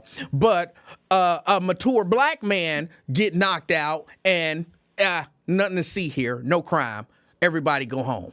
That's not equal justice. And that's why I would love for him to call in so that I can understand what happened and find out what he needs from the community. Because, I didn't hear the Lincoln Ware show, but in my mind, I know that Lincoln probably, and I'm not saying 100% because I didn't hear, but Lincoln probably wasn't thinking about it in terms of that. Maybe a little bit of mockery, maybe a little bit of, because, Ron. I think Lincoln was generally confused. Right. There's some confusion, but that doesn't help Ron potentially deal with the situation that needs to be dealt with, and the community deal with the situation. It happened on the same night, but one of them dismiss it, and the other one, let's give them $5.4 million to make the city safe. So that's why I would love to talk to him just to understand. But Yeah, because part of that, when Haman called and what devil meant for bad, God made it good, a lieutenant called him. So if Ron can remember the name of the lieutenant, that would go a long way in trying to piece everything together, because the lieutenant then would know the officer, or it should at least be on the police report, what is the reporting officer's name. So if folks have seen that, hit up the reporting officer and let's get him on the afternoon experiment. Have him call in the Lincoln show so we can get an understanding of that. But there's still one piece of the puzzle that is missing. Y'all wear mesh shoes up in Cincinnati, and what do these mesh shoes look like? I'm not Because sure. in all the iterations of the stories, his shoe went off. His shoe came off. I'm not Or 100% sure. it didn't allow him to get his balance. So Yeah, I don't know what that means, but look, I don't know what mesh shoes are. Okay, that's first. yeah. But even if he had on, if you just down there to relax and enjoy a concert on the square, you know what I'm saying? You might just be really relaxed, your dress. Yeah. And so you never know. I don't know what mesh shoes are. Yeah. Yeah, and if you are not expecting it, you can get caught off guard, and you got on some slip and slides or some Stacy's or Gators, depending on where you're from. Yeah, I can understand that, but he was focused on the mesh shoes, and I just don't know what mesh shoes are. I'm thinking of maybe Crocs, but that doesn't make any sense if you're down at a concert and you're looking good and you go down to your feet and you got Crocs on. So I don't think it's that. So yeah, so I hear things like that, and it's like, really, what are those? And I get to thinking. But yeah, no, he really should call in. Ron, I finally understand your Heyman reference, obscure and all, but I understand it. But I don't think I had any. Like I said, unless you think that the lieutenant was listening and looked it up and then called you, if that happened, hey, great. You can get some closure. Maybe we start a GoFundMe. Who knows? I don't think you're gonna get $500,000, $600,000, but you may get, $150 or something. So, hey, in the end, it all comes out for the good. So, but I think that's all I got. I had to write down some notes, and I think I covered most of everything. But thank you for allowing me this time on the afternoon breakthrough. Brent, I appreciate your call. Thank you. Oh, I hit the button that time, maybe a little premature. But yeah, that's the reason that I want. But look, Ron got a right to call or not call. I don't know that everybody kind of takes everything the same. Not that, it's bad. Either way, I mean, it is what it is. It don't necessarily have to be somebody did something wrong. But, yeah. Hold on, let me see. Let me see something. If I browse. Oh, this computer trying to slow down on me. And put that up there. Maybe if I do that, bring that up. Oh, that actually worked. I didn't expect that to work. Okay. Mesh shoes sounds silly, but maybe this is what he's talking about. And if you just down on the square, like Sierra was saying, it was like 90 degrees festival weekend. You just down there to, watch a little concert on the square, have a good time. Those don't seem like an unreasonable pair of shoes. Not that necessarily that those are the shoes, but those are considered mesh shoes. So that don't seem like an unreasonable shoe to wear, to, just go down on the square and relax and enjoy a little concert. Sounds weird to say it. And I'd never heard of it. As Brent was talking, I was Googling mesh shoes men. And this was one of the first ones that came up. So, yeah, Yeah. Maybe.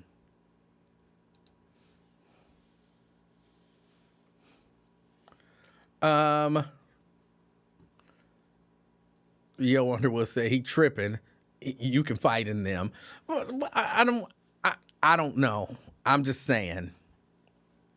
And I don't know if those are the type of shoes that Ron was wearing. But I did hear mesh shoes, and I had never heard of mesh shoes before. So, yeah. But you know, hey, if he don't want to call in and share, you know, he might be busy. People actually work sometimes when this show is on, so he might be busy during the show and he don't have an opportunity to call, or you know, he might be boycotting the show. You never know. You never know. But if he is out there, or if you know him, tell him I would love for him to call in and explain to us what happened. Not, you know, for this. Look, and for all y'all saying that's not funny. That's not funny. When you first hear the story, it can kind of be funny. It can kind of strike you as funny. It can. Like, come on, just realistically speaking, depending on how the story is framed, it could come off as funny. But I'm not, you know, trying to take it in that direction. I'm trying to take it in the direction of figuring out what happened and why it was okay for it to happen to him, but it wasn't okay for it to happen to Holly. If he had, I thought I heard him say he had some broken ribs. If he had broken ribs, Holly had a concussion, what makes her concussion more important than his broken ribs, you know?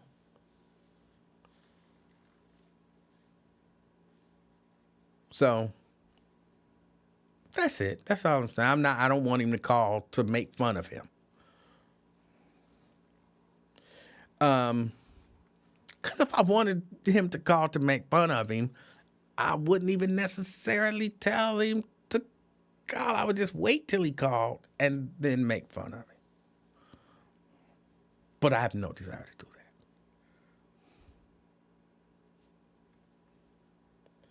that. Not like you fighting Mr. Ware. I don't know what that means. I don't know what that means.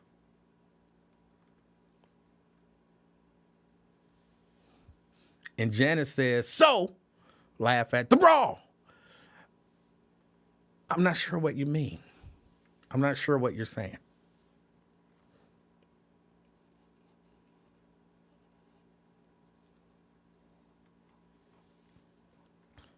But okay, y'all. I don't think we have anything else. It's almost, 8 o'clock. I do have to get out of here. I appreciate everybody hanging out with me.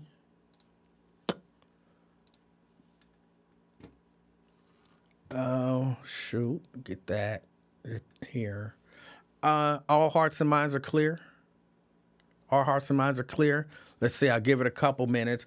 I'm fairly certain that I will be here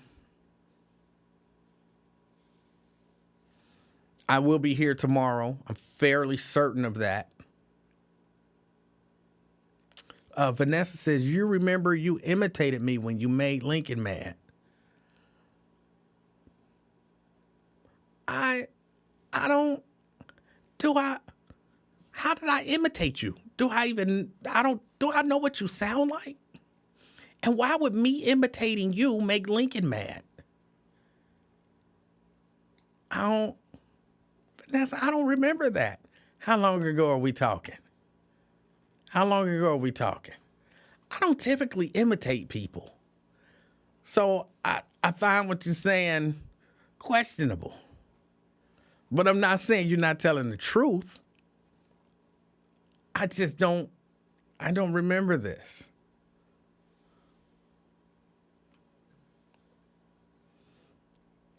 Fairly certain is not good enough. Well, what if I said I'm pretty certain? I feel like it's the same thing. Vanessa said, you said something about his mama. Me? Why would I be talking about Lincoln's mama? Reread it. Hold on. Let me go back and reread it. I don't ever remember talking about Lincoln's mama. You remember you imitated me when you made Lincoln mad. That's what I thought that was what I read. Not like you fighting Mr. Ware. You remember you imitated me when you made Lincoln mad. You said something about his mama. Reread it. I don't remember. What did I say about Lincoln mama? This had to be a long time ago because Lincoln mama died a while ago, like years ago. And he was very sensitive about his mama. So I'm pretty sure I wouldn't have said, like, he was really sensitive about his mama. I remember when his mama passed away, one of the things that I said when I called him to kind of check on him is I was like, look, I know this is hard on you because I know you a mama's boy. And he wasn't offended because he was a mama's boy. Like, so yeah, I know he was really sensitive about his mama. Vanessa says, not imitated me. Hold on, let me read it again.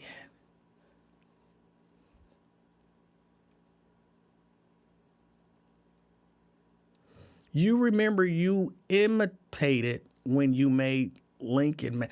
Oh, you didn't say me. I added that word in there. Thank you for clearing that up. My brain, every time I read it, put the word me in there. So she's saying, you remember you imitated when you made Lincoln mad. Me? I don't do imitations. Vanessa. I would never. I would never. Okay, but thank you for making me see that. Because every time I read it, I saw the word me in there. So thank you for not giving up on me and making me read what was actually there. I appreciate that. See, I ain't like some of y'all. Somebody correct me. I appreciate. Don't let me be wrong. If I'm wrong, correct me. And if I stay wrong, stay correcting me. Make me see.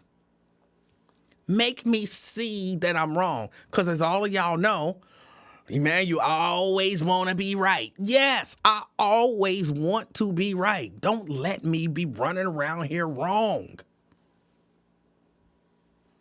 Don't let me be running around here wrong.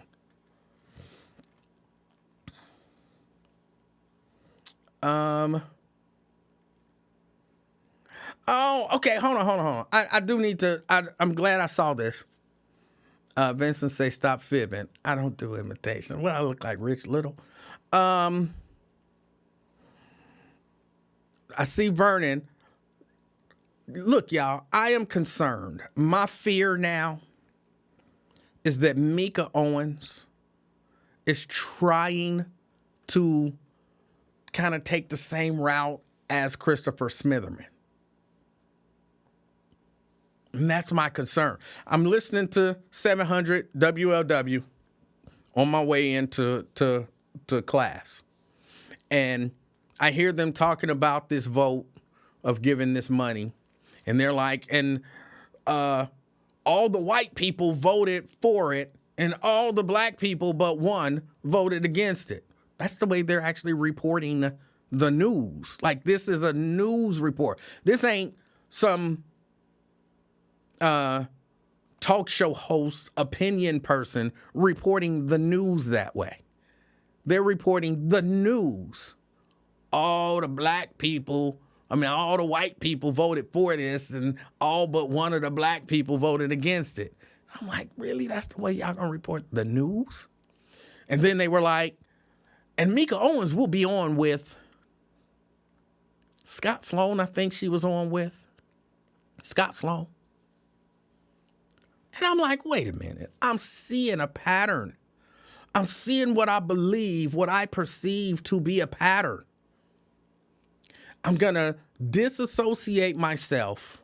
First, I'm going to give away the black majority. Then I'm going to disassociate myself or distance myself from the other black people on council. And then I'm going to attempt to ingratiate myself to the white community by, voting what maybe she perceives to be their interest and going on that particular platform to tout the fact that she is voting in their interest. I didn't hear the interview, but it does concern me just watching what might be not so good pattern happen.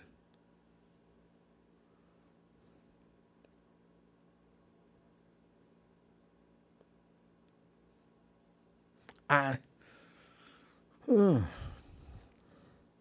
don't know, y'all. Daryl said he told us a long time ago. I'm not going to say all that other stuff. That Mika Owens wasn't, I'm going to just say no good. He said he peeped her when she was running for council the first time.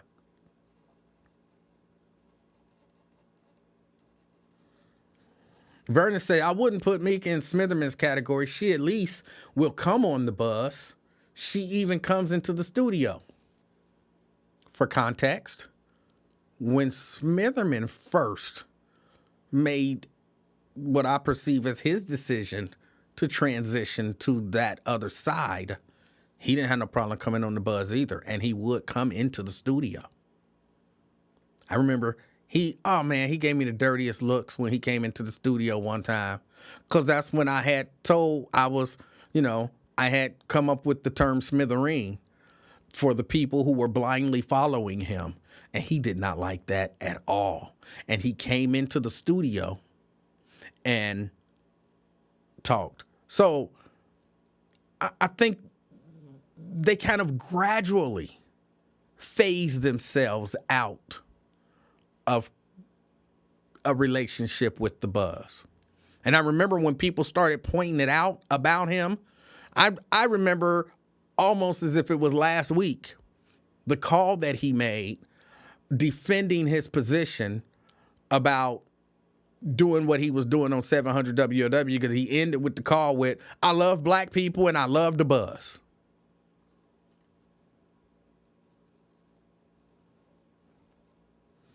I remember that like it was last week. And then next thing you know, the transformation was complete.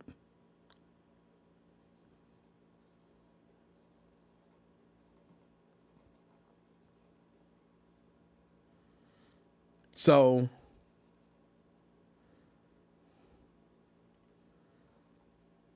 I don't know. It's a gradual thing. You don't just do it. You gradually make these changes. Maybe it's not the case, and maybe I am kind of jumping the gun. But I am saying I'm concerned about it, and I'll be keeping my eye on it. I'll definitely be keeping my eye on it. And kind of,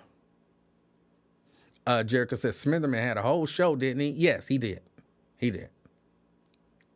But then, we didn't have to, but the company decided that we weren't going to do certain things anymore, so he no longer had his show. But he would still come on sometimes. But then gradually, he made a transition.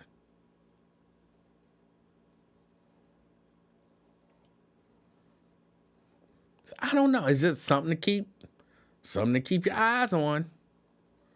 Something to keep your eyes on.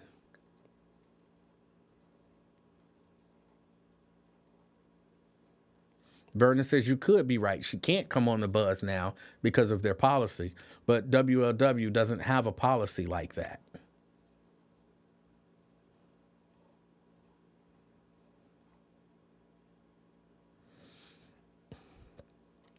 I think they're about that policy. I think the policy is misinterpreted and misused only because there are some people who are too lazy to do what they have to do to have people on and have it fall within the policy. Like, some people don't thoroughly know the policy. And I'm, because y'all know me, I like to call names. I mean, I like to be clear about who I'm talking about so there's no confusion. I don't know, and I'm saying I don't know, that Terrence fully knows the policy. I don't think Terrence is like a full-time employee there and, that he's sitting in on policy discussions and stuff like that. So I doubt that he fully understands the policy. He's probably just been told, probably by Lincoln, we're not allowed to have people who are running for office on. That's not the extent of the policy. And basically what it is, or at least what it was when I was there, maybe they did change it to no politicians on who are running for office, but I doubt that. What the policy was because there are equal time considerations.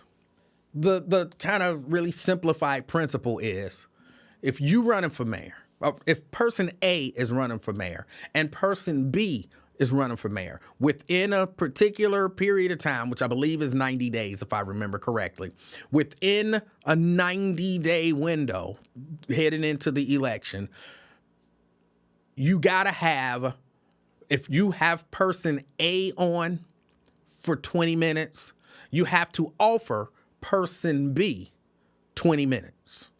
And you don't necessarily have to have them on, but you have to offer them equal time. Now, some people ain't gonna come on. But you have to, and when I say offer it to them, if I recall correctly, like I don't have to call person B and say, I had person A on for 20 minutes. When do you want to come on for 20 minutes? I can have person A on. And then if person B says, hey, I want to come on, then okay, I give you 20 minutes. That's what I gave person A. Like you don't have to reach out to person B and say, I'm offering you 20 minutes.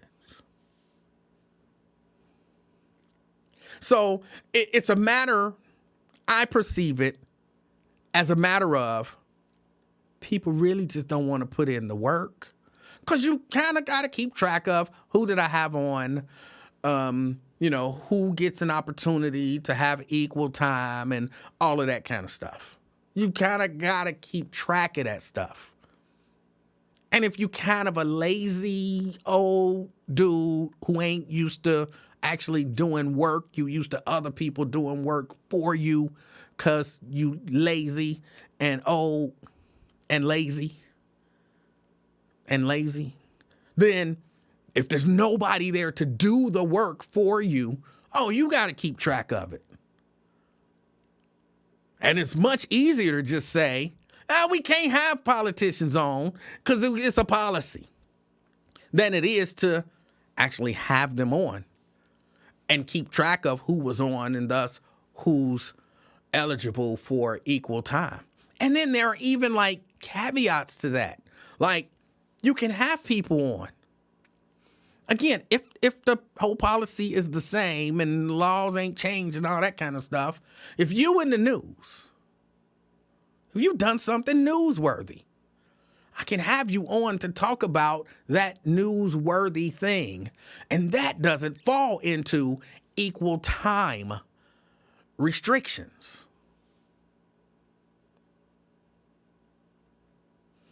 It was never very complex just something people needed to keep track of and be careful about.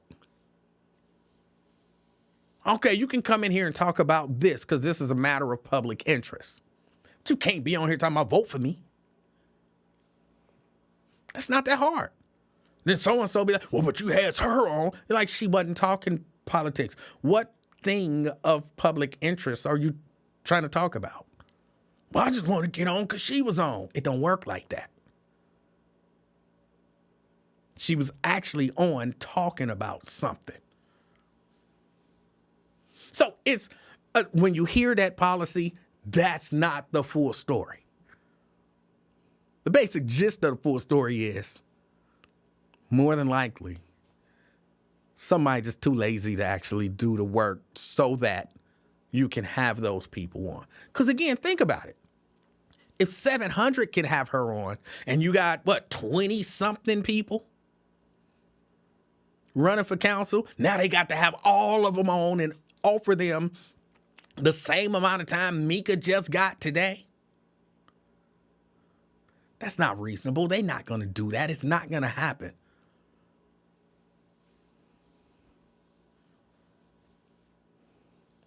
Jerica says, does Lincoln know the policy? He know the policy. I know he know the policy because the two of us have discussed the policy at length. So I know, I know that at some point he knew the policy. I know when you get older, you forget stuff sometimes. So maybe he's forgotten the policy.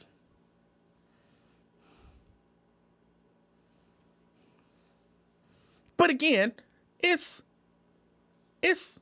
much easier to just say, we can't have them on.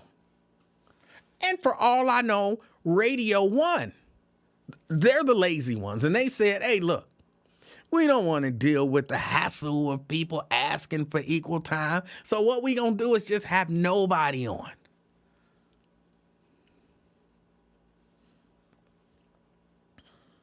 It's possible.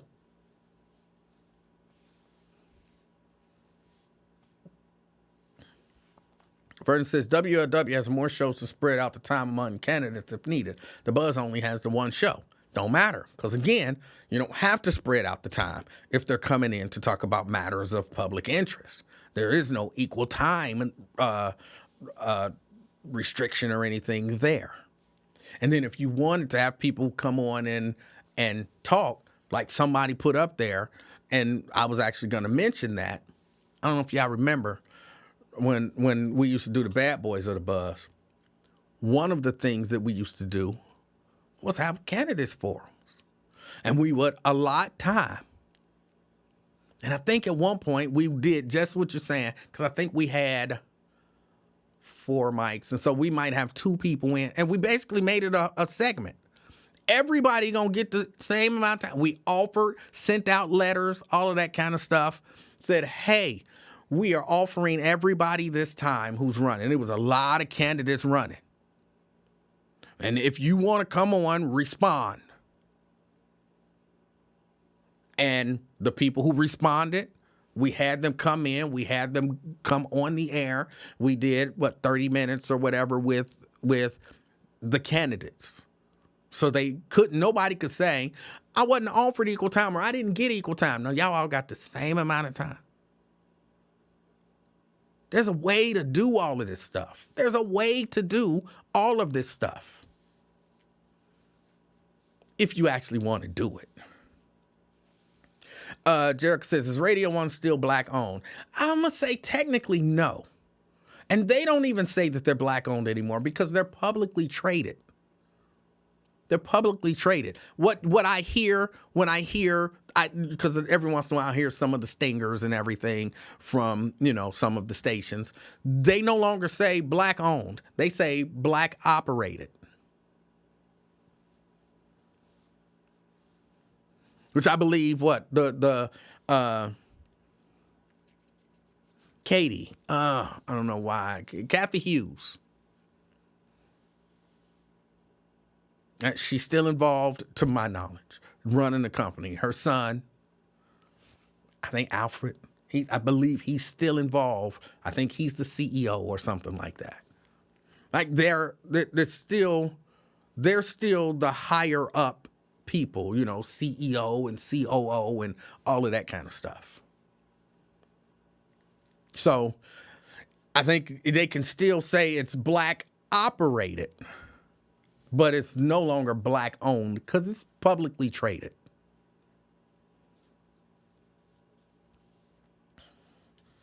I'd imagine if they can go through and figure out exactly who owns the stock and all of that kind of stuff, they could be like, we black owned, but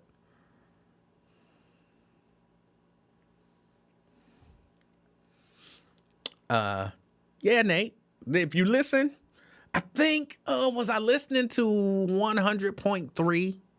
And I think one of their top of the hour stingers, IDs, one of their top of the hour IDs said, you know, whatever they are,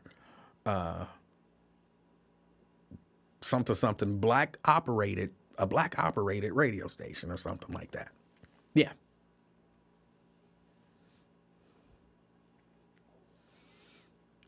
But all of that, it might have sounded like I was bashing people. I wasn't bashing people.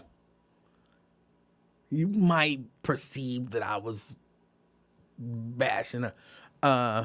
Jimmy says, name the name, E-Man. What name are you talking about? What name do you want me to name? I said everybody's name. I didn't hold back anybody's name. I think, Blade, sometimes you slow on the uptake.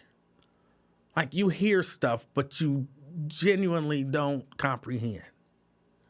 Jimmy says, them people own the stock. You want me to name every stockholder at Radio One, a publicly traded company? You think that I have a list of every stockholder of Radio One? Blade, that's stupid. And y'all know I don't really use the word stupid, but come on, that's stupid. I don't know the name of every person who owns stock in Radio One. You tell me every person who owns a share of Apple stock. How stupid would that be for me to ask? That's just stupid.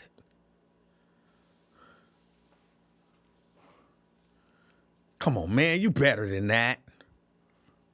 You better than that. I hope you're better than that. I hope you are. All right.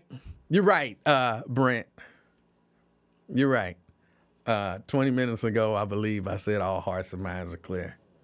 But somebody brought up and I saw Mika's name, and I thought that was important to mention, just because I think people should be paying attention to this. Be paying attention to how she moves. Ipadathia say, give a good link in impersonation. I don't do impersonations. Well, all right, y'all. I think that's about it. I don't really have anything else. Blaze says that shirt is stupid. Okay. If you say so. That was a really well thought out comeback. I'm proud of you. I'm very proud of you. It was well thought out. It addressed the situation at hand. And it was a solution-oriented comeback. So I'm very proud of you for that comeback. That shirt is stupid. All right. Get out there and enjoy, or stay in there and enjoy the rest of this evening. As always, be the reason that somebody smiles today. And whatever happens, don't let the bad days win. Till next time, I'm out, y'all. Peace.